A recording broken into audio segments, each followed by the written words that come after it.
அனைத்துலக உயிரோடை தமிழ் வானொலி மற்றும் இலக்கு மின்னிதழ் நேயர்களுக்கு வணக்கம். இது தாயக களம். இன்றைய தாயக களத்தில் தாயகத்தில் இருந்து திருமிகு பெனிஸ்லஸ் துசான் அவர்களை அழைத்து வந்திருக்கின்றோம். இவர் ஒரு சட்டவாளர். இன்று நாங்கள் பேச எடுத்துக்கொண்ட மிக முக்கியமான விடயம் அந்த பிஎஸ்டி என்று சொல்லப்படுகின்ற the proposed protection of the state from terrorism act என்று சொல்வார்கள். இந்த பிஎஸ்டிக்கு பதிலாக முன்பு ஏற்கனவே ஜிஆர் ஜெயவர்தனா இருந்த காலத்திலே வந்து 79ஆம் ஆண்டு பிடிஏ என்று ஒரு சட்டத்தை வைத்திருந்தார்கள், ப்ரொவின்ஷன் ஆஃப் டெரரிசம் ஆக்ட். இன்றைக்கு நாங்கள் இந்த எடுத்துக்கொண்ட விடயம் பிஎஸ்டி பற்றி பேசுவது எந்த அளவுக்கு பொருத்தமானது என்பதற்கு இவர் சட்டவாளர் ஒருவரால் தான் இதற்கான சரியான பரகிராஃபுகளை கருத்துக்களை முன்வைக்க முடியும் என்ற வகையிலே வந்து இன்று எங்களுடன் துசான் ஒரு சட்டவாளராக இது பற்றி பேசுவதற்கு இணைந்துள்ளார்கள். வணக்கம் துசான், உங்களை வரவேற்றுக் கொள்கின்றோம். வணக்கம் அண்ணா. வணக்கம். வணக்கம்.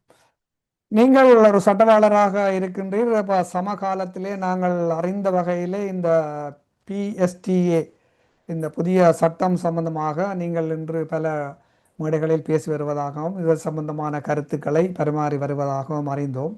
அந்த வகையிலே நாங்கள் இன்று உங்களுடன் உரையாட இருப்பது பற்றி நீங்கள் அதை முக்கியமாக முதல் இந்த பிஎஸ்டி சம்பந்தமான ஒரு புரிந்துணர்வை என்ன மாதிரி மக்களுக்கு நீங்க சொல்ல விரும்புறீங்கன்றதை சொல்லுங்க. நிச்சயமாக இந்த எங்கள் அனைவருக்கும் தெரிந்த ஒரு சட்டம்.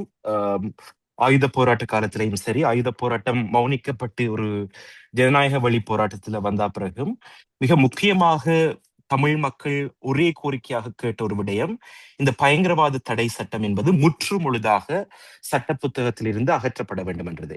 ஏனென்றால் எங்களுக்கு தெரியும், அம்மவர்களிலே நூற்றுக்கணக்கானோர் இந்த சட்டத்தின் பிடியில் அகப்பட்டு எந்த ஒரு நீதிமன்ற செயல்முறையும் இல்லாமல் பல பத்தாண்டு காலங்களாக, பல தசாப்தங்களாக சிறையில் வாடிய கதைகளை நாங்கள் அறிந்திருப்போம். இன்று கூடி இருப்பவர்கள் இருக்கிறார்கள். இது மட்டும் இல்லாமல் இந்த சட்டம் ஒரு அரச இயந்திரத்தின், பேரினவாத அரச இயந்திரத்தின் ஒரு மிகவும் கோரமான ஒரு ஆயுதமாக பயன்படுத்தப்பட்டது. இந்த சட்டம் ஆரம்ப கட்டத்திலே ஒரு தற்காலிக சட்டமாக ஜிஆர் ஜெயவர்தனால் நீங்கள் சொன்னது மாதிரி ஒரு 3 வருடங்களுக்கு அறிமுகப்படுத்தப்பட்டாலும் இப்பொழுது 47 வருடங்களாக இந்த சட்டம் இருந்து வருகிறது. இதனுடைய மாற்றீடாக பல சட்டங்கள் கொண்டு வருவதற்கு முயற்சிகள் நடந்தன. 2018 சிடிஏ எனப்படும் கவுண்டர் டெரரிசம் ஆக்டும், 2023 மார்ச்சில் ஆன்டி டெரரிசம் ஆக்ட் என்று சொல்லப்படுற பயங்கரவாத எதிர்ப்பு சட்டம், அது பிறகு கைவாங்கப்பட்டு செப்டம்பரில் மீண்டும் கொண்டு வந்திருந்தார்கள் இந்த ஏடிஏ என்றது. அதன் இன்னும் ஒரு வடிவமாக 2025 நவம்பர் காலப்பகுதியில் இந்த என்பிபி அரசு அரசை பயங்கரவாதத்திலிருந்து பாதுகாக்கும் சட்ட வரைபொன்றை கொண்டு வந்திருக்கிறது. இதில் முக்கியமான விடயம் என்னென்றால், இந்த என்பிபி அரசு தாங்கள் எதிர்கட்சியில் இருக்கும் போதும், ஜனாதிபதி தேர்தல், பாராளுமன்ற தேர்தலில் போட்டியிடும் பொழுதும் அவர்கள் சொன்ன மிக முக்கியமான, தங்களுடைய மேனிஃபெஸ்டோவில் சொன்ன மிக முக்கியமான ஒரு வாக்குறுதிகள் ஒன்று என்னென்றால், ஒடுக்குமுறைக்குரிய சட்டங்களை நாங்கள் முற்று முழுதாக அகற்றுவோம். அதிலேயும் மிக முக்கியமாக அவர்கள் சொன்னது என்னென்றால், இந்த பயங்கரவாத தடை சட்டத்தை அகற்றுவோம் என்று. ஆனால் அவர்கள் ஆட்சிக்கு வந்தே கிட்டத்தட்ட 1 வருடத்துக்கும் மேலாகிவிட்டது. அவர்கள் பயங்கரவாத தடை சட்டத்தை அகற்றவும் இல்லை. அதைவிட மிக மோசமான ஒரு அரசை பயங்கரவாதத்திலிருந்து காக்கும் சட்டம் எனப்படும் இன்னும் ஒரு புதிய ஒரு சட்ட மூலத்தை கொண்டு வர முயற்சிக்கிறார்கள். நாங்கள் தொடர்ந்தும் பேசலாம். ஆனால் நான் முக்கியமாக ஆரம்பத்தில் சொல்ல வேண்டிய ஒரு விடயம் என்னவென்றால், இது ஏற்கனவே இருக்கும் சட்டத்தை விட மிகவும் கோரமான, பயங்கரமான, மக்களுக்கு மிஞ்சி இருக்கும் ஒரு சில சிவில் உரிமைகளையும், அடிப்படை உரிமைகளையும், மனித உரிமைகளையும் முற்று முழுதாக மீறுகிற ஒரு சட்ட ஒரு பொறியாகத்தான் நான் இதை பார்க்கிறேன். அப்படியாயின் துசான் வந்து இப்ப தற்பொழுது இருக்கின்ற பிடிஏ, அதாவது வந்து ப்ரிவென்ஷன் ஆஃப் டெரரிசம் ஆக்ட், இந்த பிடிஏக்கும் இந்த பிஎஸ்டிஏ ஒப்பிட்டு பார்க்கும் பொழுது இதில் உள்ள வேறுபாடுகளை பற்றி கொஞ்சம் குறிப்பிட்டு சொல்லுங்கள். நிச்சயமாக இந்த பிடிஏ, அதாவது பயங்கரவாத தடை சட்டம், பிரிவென்ஷன் ஆஃப் டெரரிசம் ஆக்ட் என்பது சில முக்கிய காரணங்களுக்காக நாங்கள் எதிர்த்து வந்திருக்கிறோம். ஒன்று, ஒருவரை சிறையில் அடைப்பது என்பது அவருடைய அடிப்படை உரிமை, அதாவது ஒரு தகுந்த காரணமின்றி சிறையில் அடைப்பது என்பது அவருடைய ஒரு அடிப்படை உரிமையை மீறும் செயல். அதாவது ஒருவருடைய தான் ஒரு விரும்பிய இடத்துக்கு செல்வதையும் சரி, ஒரு சுதந்திரமான நடமாட உரிமையை மீறுவதாகவும், அடுத்தது எதேச்சதிகாரமான கைதிலிருந்து பாதுகாக்கும் சுதந்திரத்தை மீறுவதாகவும் அமைகிறது. அப்படி இருந்தால் கூட, ஒருவரை சிறையில் அடைப்பதென்றால் கூட அது ஒரு நீதிமன்ற செயல்முறையின் பின் தான் அடைக்கப்பட வேண்டும் ஒருவர். ஆனால் இந்த பயங்கரவாத தடை சட்டம் என்னத்தை கொண்டு வந்த என்றால், ஒரு அட்மினிஸ்ட்ரேட்டிவ் டிடென்ஷன், அதாவது ஒரு நிர்வாகத்தில் இருப்பவர்கள் அல்லாட்டி நிறைவேற்று அதிகாரத்தில் இருப்பவர்கள் தாங்களே எதேச்சதிகாரமாக ஒரு சந்தேகத்தின் அடிப்படையில் ஒருவரை சிறையில் இட முடியும். அது மட்டுமில்லாமல் முதல் 90 நாட்களுக்கு அவரை எந்த ஒரு இடத்திலையும் கூட்டிக் கொண்டு போக தேவையில்லாத ஒரு கட்டம் தான் ஆரம்பத்தில் இருந்தது. இது மட்டும் இல்லாமல் இந்த தடுப்பு காவலில் 2022ஆம் ஆண்டு 18 மாதம் வைத்திருக்கக்கூடிய மாதிரி இருந்தது. 2022 இதை மறுசீரமைப்பு செய்து 12 மாதங்களுக்கு கொண்டு வந்திருந்தார்கள். ஆகவே முதலாவது பிரச்சனை, நிறைவேற்று அதிகாரத்துறையினுடைய அவர்கள் ஒரு நீதிமன்றம் செல்லாமலே அல்லாட்டி நீதிமன்ற பொறிமுறையை சர்க்கம்பென்டட் ஆங்கிலத்தில் சொல்வார்கள், அதை தாண்டி தாங்கள் ஒருவரினுடைய உரிமைகளை மீறி தடுப்பு காவலில் வைத்திருக்க முடியும். முதலாவது.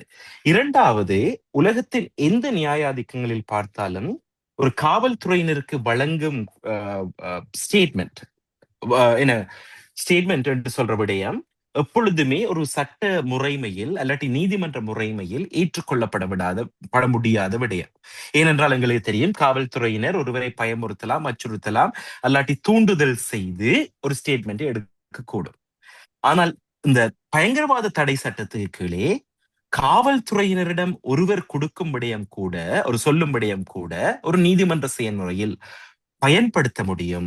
அதை தானாக கொடுக்கவில்லை என்பது அந்த சிறையில் இருப்பவர் தான், அந்த குற்றம் சாட்டப்பட்டவர் தான் அதை நிரூபிக்க வேண்டும். இவ்வாறாக பல பிரச்சனைகள் இந்த பயங்கரவாத தடை சட்டத்தில் இருந்தது. இதில் ஒரு சில விடயங்களை அவர்கள் இங்க மாற்ற முயற்சிக்கிறார்கள். அதை நான் ஏற்றுக்கொள்கிறேன். உதாரணத்துக்கு 12 மாதமாக இருந்த விடயம் 18 மாதமாக அங்கே இருந்தது. இங்க 12 மாதமாக மாற்றி அமைப்பு செய்தார்கள். இங்கேயும் 12 மாதங்களுக்கு ஒருவரை தடுத்து வைத்திருக்க முடியும். இந்த சட்டத்தில் எந்த ஒரு மாற்றம் அவர்கள் கொண்டு வரவில்லை. 12 மாதத்தில் பயங்கரவாதத்தில் இருந்து அரசை பாதுகாக்கும் சட்டத்தின் மூலம் ஒருவரை தடுப்பு காவலிலும் இன்னும் ஒரு 12 மாதம் ரிமாண்டிலும் வைத்திருக்க முடியும். மொத்தமாக 24 மாதங்கள் அது தொடர்ந்து இருக்கிறது. இந்த காவல்துறையினருக்கு கொடுக்கிற அந்த வாக்கு மூலத்தை அவர்கள் எடுத்து விட்டார்கள். அது இல்லை. ஆனால் இந்த சட்டத்தின் கீழ் இன்னும் ஒரு விடயம் கொண்டு வந்திருக்கிறார்கள். ஒருவர் சட்டமா அதிபருடன் என்ன செய்ய முடியும் என்றால், தான் குற்றம் செய்யாதவராக இருந்தால் கூட நான் குற்றம் செய்தேன் என்று ஒப்புக்கொண்டு புனர்வாழ்வுக்கு தன்னை ஆளாக்கி ஒரு பொது மன்னிப்பு கேட்டு என்ன செய்ய முடியும், வெளியில வர முடியும். இது ஒரு மிகவும் ஒரு பாரதூரமான விடயம். அடுத்தது, அது மட்டும் இல்லாமல் இந்த பயங்கரவாத தடை சட்டத்தில் கூட மிலிட்ரி, நேவி, ஏர்ஃபோர்ஸ், அதாவது இராணுவத்தினர், கடல் படையினர், விமானப்படையினருக்கு அதிகளவான பலம் கொடுக்கப்படவில்லை. இது ஒரு அவசர கால நிலையில் மட்டும்தான் இவ்வாறான ஒருவரை கைது செய்யும் பலங்கள் எல்லாம் கொடுக்கப்படும். ஆனால் இந்த அரசை பயங்கரவாதத்தில் இருந்து காக்கும் சட்டம் நடைமுறைக்கு வரும் என்றால் இது ஒவ்வொரு நாளுமே ஒரு அவசர கால நிலைமை மாதிரி தான். ஏனென்றால் ஒரு அடிப்படை எந்த ஒரு விடயமும் இல்லாமல் ஒரு சந்தேகத்தின் அடிப்படையிலேயே சீருடை அணிந்த யாரோ ஒருவர் ஒவ்வொரையும் கைது செய்யக்கூடிய ஒரு நிலைமையை கூடி கொண்டு வருகிறது. ஆகவே இது ஒரு பாரதூரமான விடயத்தை கொண்டு வருகிறது. இன்னும் ஒரு முக்கியமான விடயத்தை சொல்லுகிறேன். பயங்கரவாத தடை சட்டம் அநேகமாக விமர்சிக்கப்பட்டது. இது மிகவும் வேகான வரைவிலக்கணத்தை கொண்டிருக்கிறது. மிகவும் ஒரு பரந்துபட்ட வரைவிலக்கணத்தை கொண்டிருக்கிறது. எங்களுக்கு தெரியும், ஒரு சட்டம் உருவாக்கும் போது ஒரு நாளுமே பரந்துபட்ட வரைவிலக்கணங்களுடன் சட்டம் உருவாக்க கூடாது என்று ICCPR சட்டமே சொல்லுகிறது. ஆனால் அதே பிழையை இதிலையும் விட்டு இருக்கிறார்கள். வளமையாக பயங்கரவாதத்துக்குரிய வரைவிலக்கணத்தில் ஒரு பயங்கரவாதத்துக்குரிய மனநிலையும் இருக்க வேண்டும், பயங்கரவாதத்துக்குரிய ஒரு குற்றமும் இருக்க வேண்டும். யாராவது இறந்திருக்கணும், இல்லாட்டி ஒரு சனத்தொகையை பயப்படுத்துவதாக இருக்க வேண்டும். ஆனால் இங்கு களவெடுப்பது, ஒரு பொருளை உடைப்பதெல்லாம் பயங்கரவாதம் என்று அதாவது ஒரு Facebook போஸ்ட் போடுவதெல்லாம் பயங்கரவாதம் என்று பொருள் கோடும் செய்யக்கூடிய அளவுக்கு ஒரு பரந்துபட்ட வரைவிலக்கணத்தை இந்த புதிய சட்ட மூலத்திலேயும் இவர்கள் கொண்டு வந்திருக்கிறதை நாங்கள் பார்க்கக்கூடிய மாதிரி உள்ளது. அப்ப இந்த சட்டத்துல மொழி பயன்பாடு என்பது தவறாக பயன்படுத்தப்பட்டிருக்கின்றது என்பதை நீங்க சொல்கின்றீர்கள். நான் மொழி பயன்பாடு என்று எவ்வாறு சொல்லுவேன் என்றால், இது வரைவிலக்கணங்கள் முக்கியம் ஆமாம் சட்டங்களில். ஆமாம் ஆமாம் ஏனென்றால் நீதிமன்றங்கள் இந்த வரைவிலக்கணங்களை வைத்துக் கொண்டுதான் பொருள் கோடல் செய்யும். ம் நாங்கள் இந்த 47 வருடங்களாக பார்த்தோம். ஒரு ஒரு பரந்துபட்ட வரைவிலக்கணத்தை இந்த பயங்கரவாத தடை சட்டத்துக்கு கொடுத்ததாலே எத்தனையோ எமவர்களில் எவ்வளவோ 100 பேர் பல தசாப்தங்களாக சிறைகளில் வாடினதை பார்த்தோம். ம் உதாரணத்துக்கு ஒருவரை கொண்டிருக்கவோ ஒரு பயங்கரவாத நிலைமையை ஏற்படுத்தி இருக்க தேவையில்லை. ஒருவருடைய பிறந்த நாளுக்கு அவர் ஒரு ஒரு ஒரு கேக் கட் பண்ணி இருக்கலாம், அல்லது 6வது ஒரு ஒரு சோத்து பாசல் கொடுத்திருக்கலாம். இவ்வாறு செய்தவர்கள் கூடி பயங்கரவாதத்திற்குள் பிடிபட்டார்கள். அதே மாதிரி இந்த சட்டத்திலும் கிட்டத்தட்ட 13 விதமான விடயங்களை பயங்கரவாதம் என்று கூறுகிறார்கள். உதாரணத்துக்கு ஒரு கலாச்சார அல்லது மதம் சார்ந்த ஒரு இடத்தில் நின்று ஒருவர் அதில் ஏதாவது விடயத்தை செய்வாராக இருந்தால் அது பயங்கரவாதம் என்று பொருட்படலாம் என்று கூறுகிறார்கள். ம் அதில் இன்னும் ஒரு விடயம் கூறுகிறார்கள், அரசையோ அல்லாட்டி ஒரு வெளிநாட்டு நிறுவனத்தையோ ஒன்று செய்யுங்கள் அல்லாட்டி செய்ய வேண்டாம் என்று சொன்னால் கூடி அது பயங்கரவாதத்துக்குரிய வரைவிலக்கணத்துக்குள் கொண்டு வரலாம் என கூடி அவர்கள் கூறுகிறார்கள். ம் ம் உதாரணத்துக்கு ஒரு ஒரு ஒரு ஒரு பொது சொத்துக்கு ஒரு ஒரு ஒரு ஒரு தாக்கத்தை விளைவித்தால் அது பயங்கரவாதம் என கூறலாம் என்று கூறுகிறார்கள். ஒரு ஒரு ஒரு கலாச்சார இடத்தில் ஒரு ஒரு ஒரு ஏதாவது ஒரு பாதிப்பு நிகழ்வானால் அது பயங்கரவாதம் வரலாம் என்று கூறுகிறார்கள்.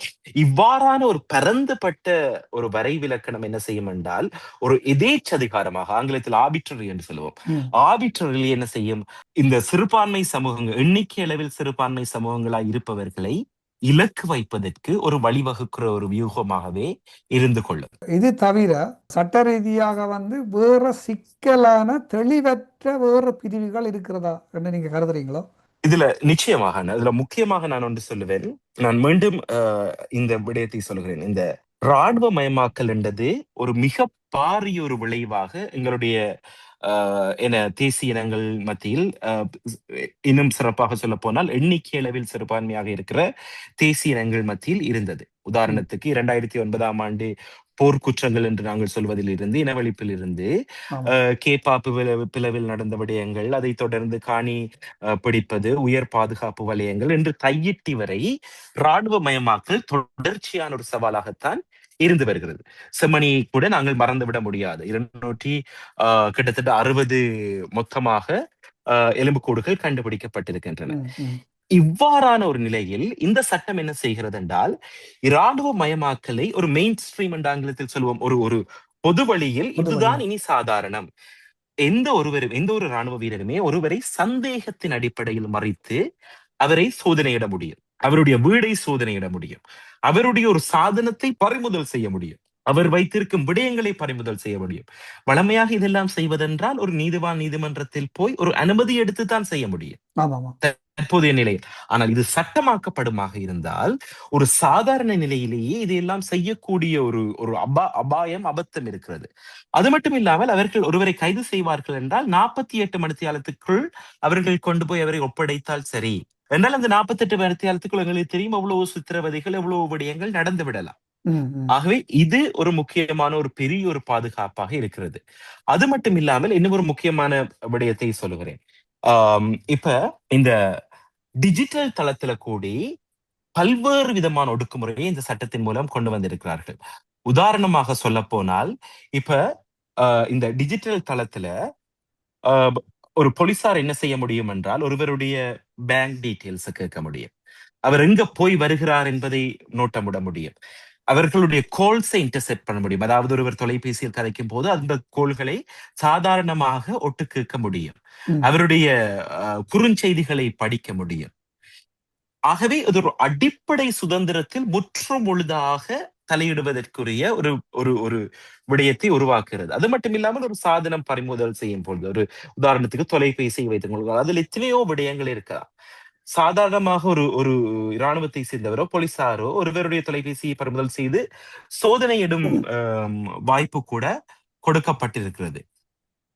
ஆகவே இது அனைத்து தளங்களிலும் இது என்ன செய்கிறது என்றால் ஒரு ஒரு ஒரு பாரியளவான ஒரு தாக்கத்தை உருவாக்குற ஒரு சட்டமாகத்தான் குறித்திருக்கிறது. நான் வேணுமென்றால் இன்னும் ஒரு விடயம் சொல்கிறேன். இந்த 13 விதமான குற்றங்களை தாண்டி பயங்கரவாதத்தை ஊக்குவித்தல், பயங்கரவாதம் சார்ந்த வெளியீடுகளை பகிர்ந்து கொள்ளல், பயங்கரவாதத்துக்கு உதவி அளித்தல் போன்ற விடயங்கள் கூடி குற்றமாக்கப்பட்டிருக்கின்றன. அது போன முறை அந்த பிடிஐல கூட அந்த விடயம் உள்ளதான். ஏற்கனவே பயங்கரவாதத்துக்கு உதவி செய்தல், அது சம்பந்தமான வெளியீடுகளை பிரசுரித்தல் போன்ற விடயங்கள் பிடிஐலயும் இருக்குது இல்லையா?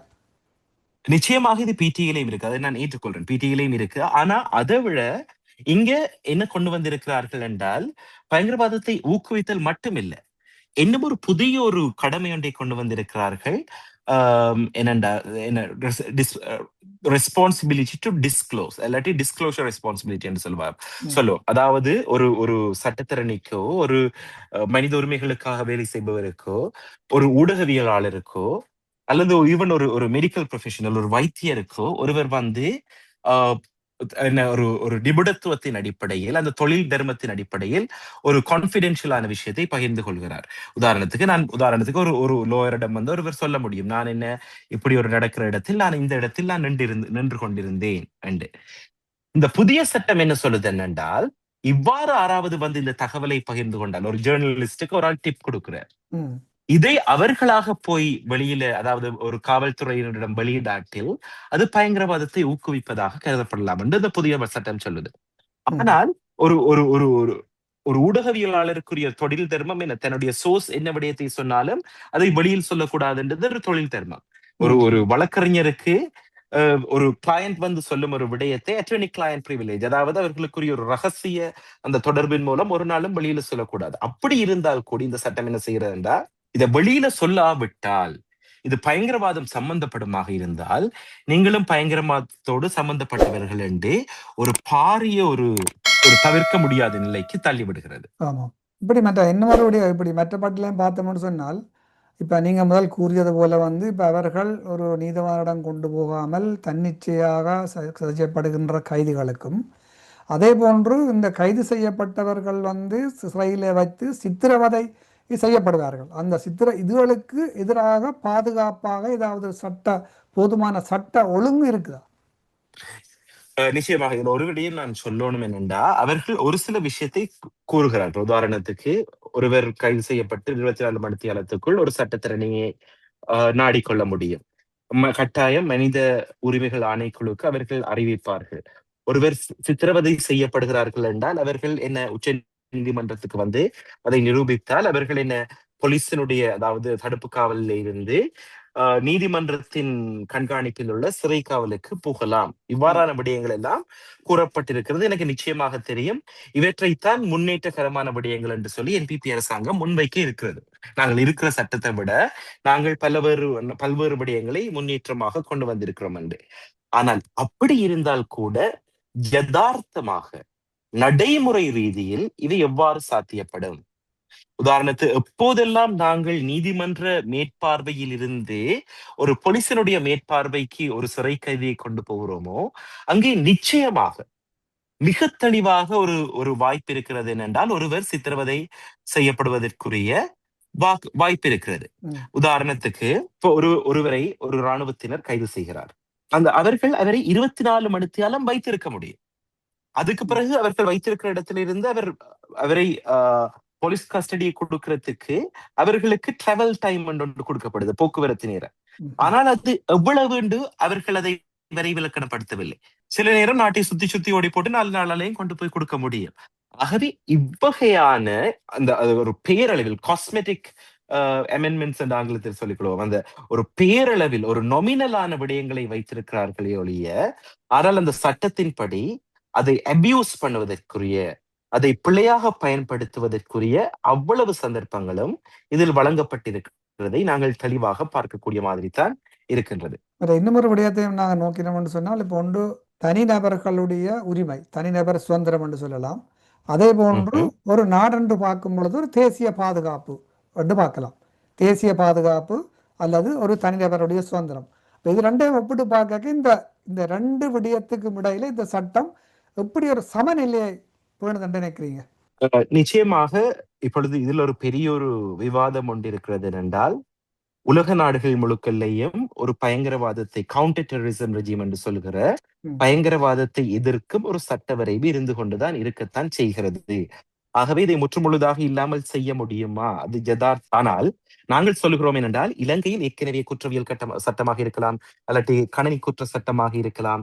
இவ்வாறு பல்வேறு சட்டங்கள் இலங்கையில் ஏற்கனவே இருக்கின்றன. அவற்றை என்ன செய்ய முடியும் என்றால் இவர்கள் பலப்படுத்த முடியும். இவ்வாறு பலப்படுத்தாமல் ஒவ்வொரு முறையும் புதிய சட்டங்கள் உருவாக்கப்படும் போது என்ன நடக்கிறது என்றால், எதேச்சதிகாரமாக எந்த சட்டத்துக்கு கீழே அதிக குற்றத்தின் கீழ் ஒருவரை அதிக தண்டனை ஒருவருக்கு கொடுக்க முடியுமோ அந்த சட்டத்தின் கீழ் கைது செய்ய முயற்சிக்கிறார்கள். ஒரு பேரலல் லீகல் சிஸ்டம் ஒன்று உருவாகிறது. முதலாவது. அது தவிர சரி, நாங்கள் ஒரு ஒரு எடுகோளாக இந்த விடயத்தை ஆராய்ந்து பார்ப்போம்.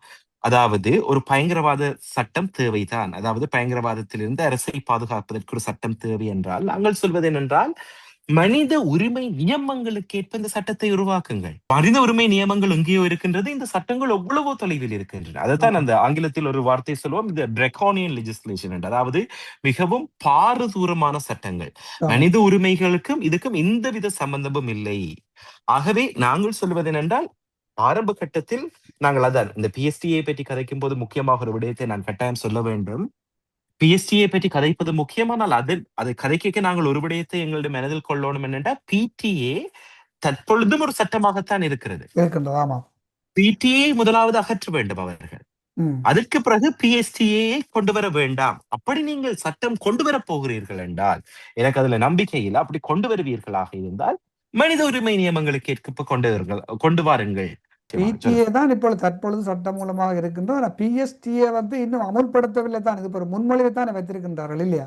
நிச்சயமாக ஒரு ஒயிட் பேப்பர் தான். இது ஒரு கொள்கையில் அளவிலான ஒரு முன்மொழிவு தான். அப்ப நீங்க இந்த மனித உரிமைகள் சம்பந்தமாக பேசுனீங்க. உதாரணமா நாங்க பார்த்தோம்னு சொன்னா பொது மன்னிப்பு, அதாவது அம்னஸ்டி இன்டர்நேஷனல், அதே ஒரு ஐநா மனித உரிமை ஆணையகம், அந்த யுனைடெட் நேஷன்ஸ் யுஎன்னுடைய இவைகள் இந்த இந்த சட்டங்கள் ரீதியாக இலங்கையில் மட்டுமன்று இல்லை, ஒரு சர்வதேச ரீதியாக இப்படியான சட்டங்களுக்கு எதிரான குரல் கொடுக்கின்ற அமைப்புகள். அந்த வகையிலே இலங்கையில் வரப்போகின்ற இந்த பிஎஸ்டிஏ சட்ட சார்பு சம்பந்தமாக அவர்களிடமிருந்து ஏதாவது குரல் எழும்பி இருக்கின்றதா?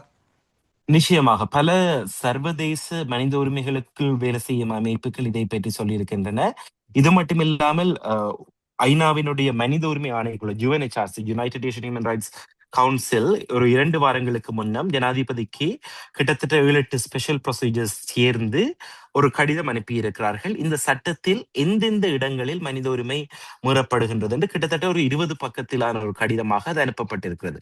ஆகவே இது ஒரு மிகவும் பாரதூரமான சட்டம் என்பது உள்நாட்டில் கதைக்கப்படும் விடயம் மட்டுமல்ல, வெளிநாட்டிலும் சரி பல்வேறு மனித உரிமை சார்ந்து வேலை செய்யும் நிறுவனங்கள், இலங்கையில் உள்ள பல்வேறு உள்நாட்டில் உள்ள நிறுவனங்கள், அது மட்டுமில்லாமல் ஐநாவின் மனித உரிமை ஆணைக்குழு கூட இதை பற்றி தங்களுடைய விசனத்தை தெரிவித்திருப்பதை நாங்கள் பார்க்கக்கூடிய மாதிரி தான் இருக்கிறது. அதே போன்று நாங்கள் இப்ப இன்னும் விடயத்தையும் பார்க்கலாம் என்றால், இப்ப இந்த சட்டம் என்றது அமுல்படுத்திய பிற்பாடு அரசு தங்களுக்கு பிடிக்காத அரசியல்வாதிகளோ அல்லது ஒரு சிவில் செயற்பாட்டாளர்களோ இவர்களுக்கு கூட ஒரு அரசியல், அதாவது அரசை எதிர்த்து பேசுகின்ற ஜனநாயக ரீதியாக எதிர்த்து பேசுகின்றவர்களுக்கு மேல கூட இந்த சட்டம் பாயலாம் இல்லையா? நிச்சயமாக. ஏன் இப்ப அனைவரும் கேட்பது என்னென்றால், 2026ஆம் ஆண்டு போர் முடிந்து விட்டது, பயங்கரவாத நிலைமை இல்லை, இவ்வாறான சட்டம் ஏன் தேவை, அல்லாட்டி தேவை தானாண்டு கேட்கும் போது அதுவும் இந்த அரசாங்கம் என்ன சொன்னது, நாங்கள் இந்த சட்டத்தை முற்றுமுழுதாக இல்லாமல் செய்வோம் என்று. இதனுடைய மிக முக்கியமான ஒரு காரணம் என்னென்றால், அவர்கள் இதை வைத்திருப்பதற்குரிய காரணம் என்னென்றால், இயலும் என்றால் இன்னும் ஒரு முறை இந்த அரகலையா மாதிரியான ஒரு பெரும் போராட்டத்தை செய்து பாருங்கள் பார்ப்போம், இல்லாட்டி இயலும் என்றால் இந்த அரசாங்கத்தை கவிழ்ப்பதற்குரிய வேலை செய்து பாருங்கள் பார்ப்போம். நான் உங்களுக்கு ஒரு இலகுவான ஒரு சிம்பிளான ஒரு உதாரணம் சொல்லுகிறேன். இதே அரசாங்கத்தினர் சொன்ன ஒரு வாக்குறுதி என்னென்றால், நாங்கள் நிறைவேற்று அதிகார ஜனாதிபதியை இல்லாமல் செய்வோம். ஏனென்றால் இந்த ஜனாதிபதி முறைமைக்கு ஒரு அரசன் போன்ற அளவுக்கான அதிகாரங்கள் கொடுக்கப்பட்டிருக்கின்றன. ஆனா இந்த சட்ட முன்மொழிவை எடுத்து பார்ப்போம் என்றால், இருக்கும் அதிகாரங்களை விட இன்னும் நிறைய அதிகாரங்கள் ஜனாதிபதிக்கு கொடுக்கப்பட்டிருக்கிறது. உதாரணத்துக்கு நான் சொல்வேனாக இருந்தால், எந்த ஒரு அமைப்பையுமே பயங்கரவாத அமைப்பு என்று ஒரு பென் ஸ்ட்ரோக்கிலேயே கெசட் பண்ணி அறிவிக்க முடியும். எந்த ஒரு இடத்தையும் தடை செய்யப்பட்ட இடம் என்று அறிவிக்க முடியும். உதாரணத்துக்கு அவ்வாறு அறிவித்தால் அந்த கோட்டா கோகமா என்ற ஒரு போராட்ட இடமே இருக்காது. அது மட்டும் இல்லாமல் எந்த ஒரு இடத்திலும் எந்த ஒரு நேரத்திலும் கர்ஃபியூ போன்ற விடயங்களை அவர்கள் அறிவிக்க முடியும். எந்த ஒரு இடத்துக்கும் பொதுமக்கள் திரண்டு செல்வதை தடுப்பதற்குரிய ஒரு டிராவல் ரெஸ்ட்ரிக்ஷன் எல்லாம் கொடுக்க முடியும்.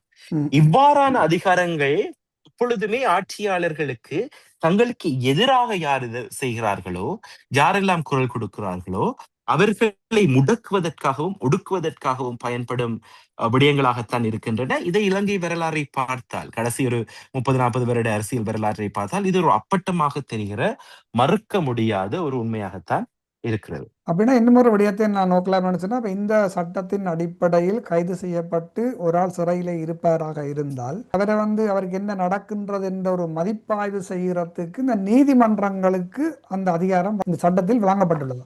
இப்ப நீதிமன்றங்களுக்கு மிகவும் ஒரு மட்டுப்படுத்தப்பட்ட அதிகாரம் தான் வழங்கப்படுது. உதாரணத்துக்கு ஒருவரை கைது செய்து நீதவானிடம் கொண்டு செல்கின்றார்கள். ஆனால் அந்த கைது செய்யப்பட்டவருக்கு எதிராக எந்த ஒரு ஒரு ஒரு வெலிடான ஒரு சாட்சியங்களும் இல்லை. அவ்வாறு இருக்கும் போது கூட அவருடைய கைது ஒருவருடைய தடுப்பு காவலுக்குரிய ஒரு ஒரு ஆணையை வைத்துக்கொண்டு, ஒரு ஆர்டரை வைத்துக்கொண்டு, டிடென்ஷன் ஆர்டரை அடிப்படையில் இறுக்கமாக இருந்தால் அந்த நீதிவான் கூட ஒன்றும் செய்ய முடியாது. அது ஒரு மிகப்பெரிய ஒரு ஒரு ஒரு ஒரு பிழையான விடயமாக இருக்கிறது. அது மட்டும் இல்லாமல் இந்த குறிப்பிட்ட கைது செய்யப்பட்ட நபர் 12 மாதங்கள் ரிமாண்டிலையும் இன்னொரு 12 மாதங்கள் தடுப்பு காவல்லையும் வரை விளக்கமறியலையும் தடுப்பு காவல்லையும் ஒருவரை வைத்திருக்க முடியும், கிட்டத்தட்ட 24 மாதங்கள். அதற்கு பிறகும் ஒரு வழக்கு ஆரம்பிக்கப்படாவிட்டால் அல்லது எந்த ஒரு ஒரு சான்றுகளும் இல்லாவிட்டால் தான் அவரை பிணையில் விடுவதற்குரிய ஒரு விடயம் கூடி வருகிறது. ஆகவே மீண்டும் ஒரு முறை ஏற்கனவே பயங்கரவாத தடை சட்டத்தில் எவ்வாறு நீதிமன்றத்துக்குரிய ஒரு ஓவர்சைட் என்று சொல்லப்படுற கண்காணிப்பு விடயத்தை குறைத்து வைத்திருந்தார்களோ அதே பாணியில் தான் இந்த புதிய சட்டத்தையும் உருவாக்கி வைத்திருக்கிறார்கள். அதைத்தான் நான் மீண்டும் சொல்கிறேன் என்றால், மனித உரிமைகளை முற்று முழுதாக மீறுகிற ஒரு அடிப்படை உரிமைகளை நிராகரிக்கிற ஒரு சட்ட வரைவாகத்தான் நான் இதை பார்க்கிறேன். ஆக மொத்தம் ஒரு மனிதருடைய கருத்து சுதந்திரத்தையோ ஜனநாயக போராட்டத்தையோ கூட நசுக்குகின்ற ஒரு சட்டமாகத்தான் இது இருக்கின்றது. வேணுமென்றால் இன்னும் ஒரு விடயத்தை சொல்லுவேன். ஒரு நான் உங்களுக்கு ஏற்கனவே சொல்லியிருந்தேன், ஜனாதிபதியானவர் இந்த ஒரு அமைப்பையும் தடை செய்யலாம். அவ்வாறு ஒரு அமைப்பு தடை செய்யப்பட்டால் அந்த தடை செய்யப்பட்ட உத்தரவுக்கு எதிராக நீதிமன்றத்துக்கு போக இந்த சட்டம் இடமளிக்கவில்லை. ஜனாதிபதி நைத்து அதை இல்லாமல் செய்தால் தவிர அது தடை செய்யப்பட்டதாகத்தான் இருக்க போகிறது. அடிப்படையில் நாங்கள் சட்டம் படிக்கும் போது இல்லாட்டி நீதிமன்ற செயல்முறையில் ஒரு லத்தீன் பிரின்சிபல் ஒன்று இருக்கு, ஓடி ஆல்ட்ரம் பாட்டம் என்று சொல்லுவோம். அதாவது 2 பக்கத்தினருடைய கதையும் கேட்ட பிறகுதான் ஒரு நியாயம் வழங்கப்பட வேண்டும். ஆனால் அந்த அடிப்படை நேச்சுரல் ஜஸ்டிஸ், அதாவது இந்த இயற்கை நீதிக்கு எதிராகவே உருவாக்கப்பட்டிருக்கிற ஒரு சட்டமாகத்தான் இந்த சட்டம் காணப்படுகிறதை நாங்கள் பார்க்கக்கூடிய மாதிரி உள்ளது.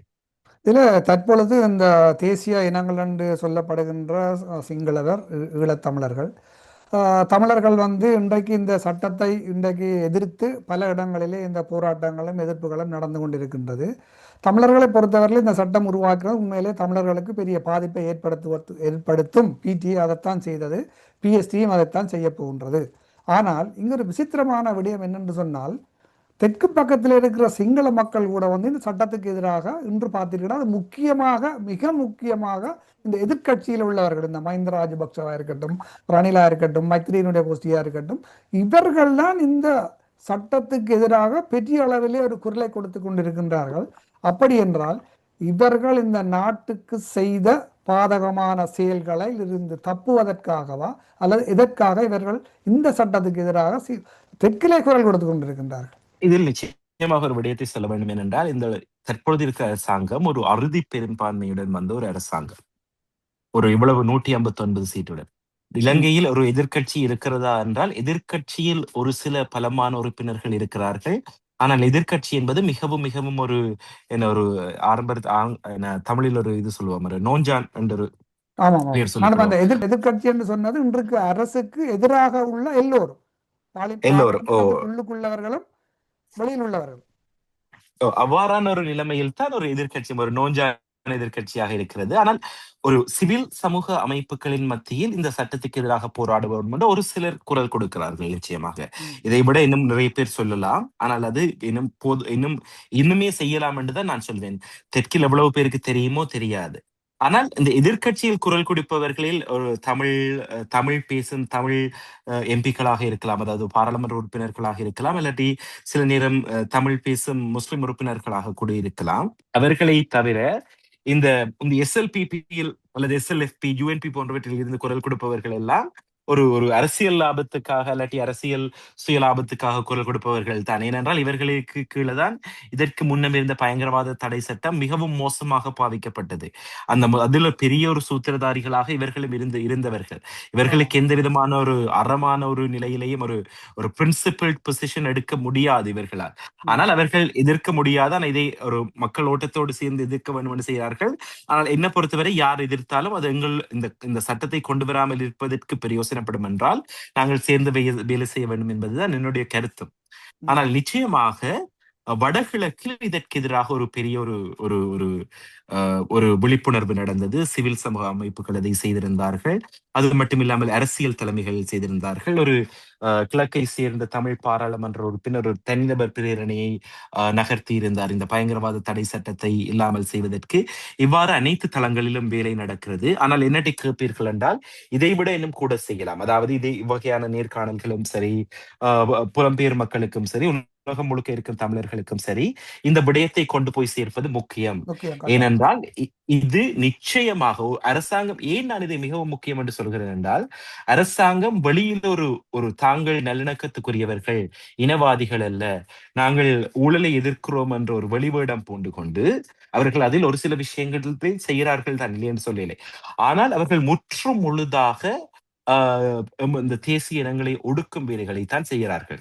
இந்த சட்டமாக இருக்கட்டும், போன வருடம் 5940 ஏக்கர் காணியை வசப்படுத்தும் அந்த முயற்சியாக இருக்கலாம், அல்லது தற்பொழுது பேராறை விரிவுபடுத்தி அந்த தமிழ் கிராமங்களை இல்லாமல் செய்யும் முயற்சியாக இருக்கலாம்,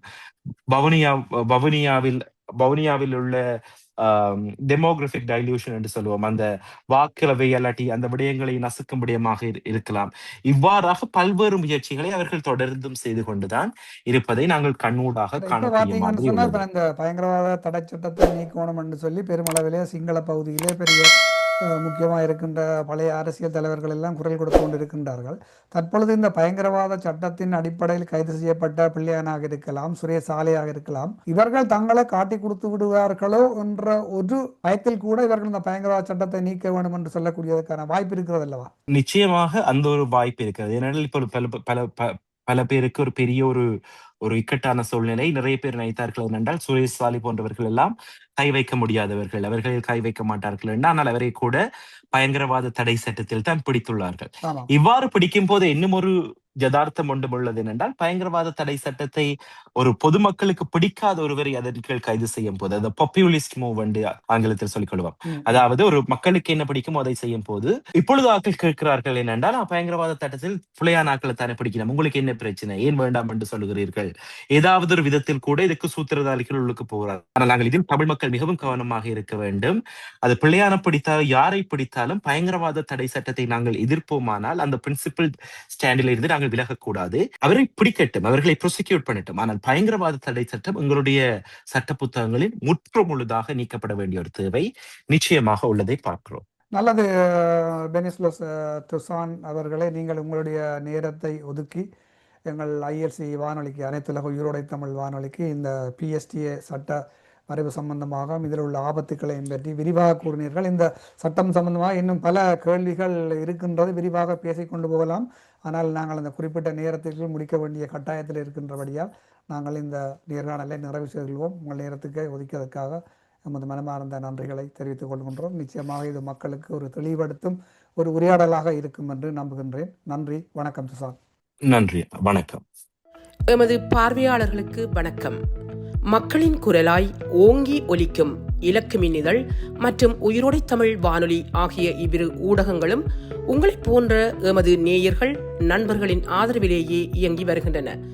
மிக குறைந்த வளங்களுடன் பல இடர்கள் மற்றும் தடைகளை தாண்டி பயணிக்கும் எமது ஊடகங்களின் பணிகள் மேலும் வளர உங்களால் முடிந்த நிதியுதவியை வழங்கி இன்னும் காத்திரமான செயற்பாடுகளை முன்னெடுக்க உதவுமாறு மிகவும் பணிவன்புடன் வேண்டி நிற்கின்றோம். உங்கள் பங்களிப்பு உங்களின் உரிமை குரலாய் ஓங்கி ஒலிக்கும். நன்றி.